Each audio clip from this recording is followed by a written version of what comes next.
Hi guys, ఈరోజు అయితే మా ఇంటి దగ్గర ఉండే చిన్న ప్లాంట్స్ షో అయితే చూపించేస్తాను నేను మీకు. ఇంకైతే పదని చూపించేస్తాను. ఇదిగోండి, ఇవే అండి మా ప్లాంట్స్. ఇదిగోండి, ఇది వచ్చేసి ఒక ఫ్లవర్ ప్లాంట్. దాని పక్కన వచ్చేసి ఒక చిన్న ప్లాంట్ వేస్తుంది. అదేంటో ఇంతవరకు అర్థం కావట్లేదు. ఇంకైతే దాని పక్కన చూపించేస్తాను మీకు. ఇదిగోండి, ఇది వచ్చేసి పాలక్ అండి. మంచి ప్యూర్ పాలక్ అండి ఇది. ఏమంటే కొంచెం ఇంకా పెద్ద కాలేదు, అది అలాగే ఉండిద్ది ఇప్పటి వరకు. ఇంకా దాని తర్వాత ఇది వచ్చేసి పంప్కిన్ అండి. ఇదైతే ఎండిపోయింది.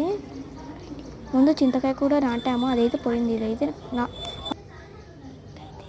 అండి, అది వచ్చేసి అలా ఉండిద్ది. ఇంకా ఇదైతే వాటర్లో వేస్తే టప్ అని బ్లాస్ట్ అవుతుంది, సౌండ్ కూడా వచ్చిద్ది. అది భలే ఉండిద్ది.